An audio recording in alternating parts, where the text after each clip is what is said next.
এর আগে সারাক্ষণ শুধু শুয়ে বসে খেয়েছি। বুঝতে পারিনি বিয়ের পরে যে এতটা কষ্ট করতে হবে। এখন গ্রামে যে পরিমাণ গরম পড়ছে, গরমে গ্রামের বউদের কিন্তু বেশ কষ্ট হয়ে যায় রান্নাবান্না করতে। এটা বলিনি শহরের বউদের রান্নাবান্না করতে হয় না। তবে আমাদের গ্রামের বউদের কিন্তু মাটির চুলায় খড়ি দিয়ে রান্না করতে হয়।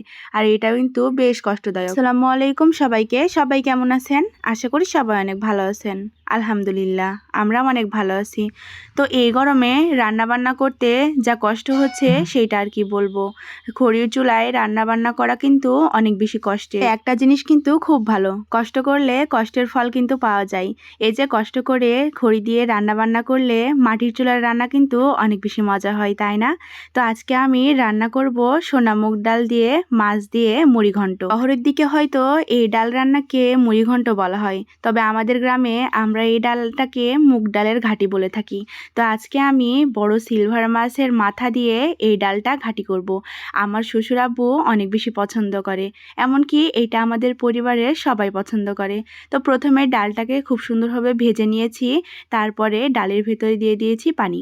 পানি দেওয়ার পরে খুব সুন্দরভাবে ধুয়ে এটাকে এখন সেদ্ধ করে নেব। খুব সুন্দরভাবে সেদ্ধ করে নেওয়ার পরে রান্নাবান্না শুরু করে দেব।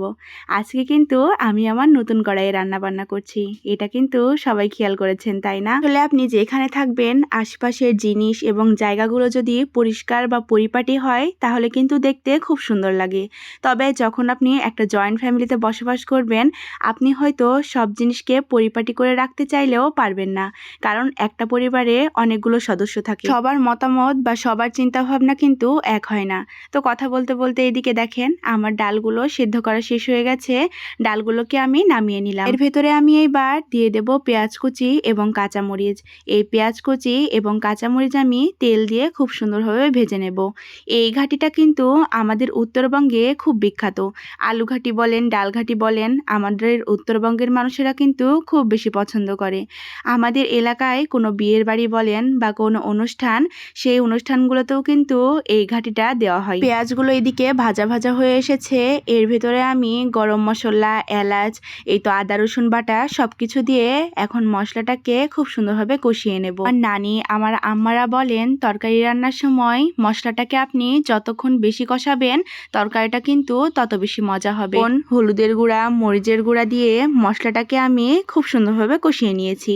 তারপরে দিয়ে দিয়েছি মাছের মাথা, আর মাছের মাথাটাকে কিন্তু আমি খুব সুন্দরভাবে কষিয়ে নেব। একদিন থেকে আমাদের রাজশাহীতে যে এত বেশি গরম পড়েছে তা আর কি বলবো।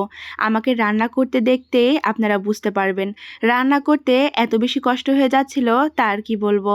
তো এদিকে মাছটাকে আমি খুব সুন্দরভাবে কষিয়ে নিয়েছি, তারপরে দিয়ে দিয়েছি ডালগুলো। আর ডালগুলো দেওয়ার পরে এখন ডালগুলোকেও আমি খুব সুন্দরভাবে কষিয়ে নেব। এই ডালটা আপনি যত কষিয়ে রান্না করবেন ডালের ঘাটিটা কিন্তু খেতে ততই বেশি মজা হবে। না দিয়ে আমি প্রথমবার ডালটাকে কষিয়ে নিয়েছি, তারপরে আবার একটু পানি দিয়ে ডালটাকে আমি আরও একবার কষাবো, তাহলে ডালটা খেতে বেশ মজা হবে। তো কার কার অঞ্চলে এই ডালটাকে কিভাবে রান্না করা হয় এবং কি বলা হয় অবশ্যই কমেন্ট করে জানিয়ে যাবেন। যারা যারা এই ডালটা এখনও রান্না করে খাননি, আমার রেসিপিটা ফলো করে কিন্তু আপনারাও রান্না করে খেতে পারেন, আপনাদের কিন্তু বেশ ভালো লাগবে। তো এদিকে রান্না করতে করতে আমি তো একদম ঘেমে শেষ। আমি তো ভাবছিলাম কখন রান্না শেষ হবে। তবে আমরা গ্রামের মানুষেরা কিন্তু 3 বেলার রান্না 3 বেলায় রান্না করে খাই। ডাল রান্না শেষ, এর ভিতরে দিয়ে দিলাম ধনিয়া জিরার গুঁড়া এবং তারপরে নামিয়ে নিলাম। এরপরে রান্না করতে হবে ভাত, আর গরম গরম ভাত আর এই ডাল কিন্তু অনেক বেশি মজা হয়। তো কে কে খেয়েছেন কমেন্ট করে জানিয়ে যাবেন, আর যারা খাননি অবশ্যই ট্রাই করবেন। আল্লাহ হাফিজ সবাইকে।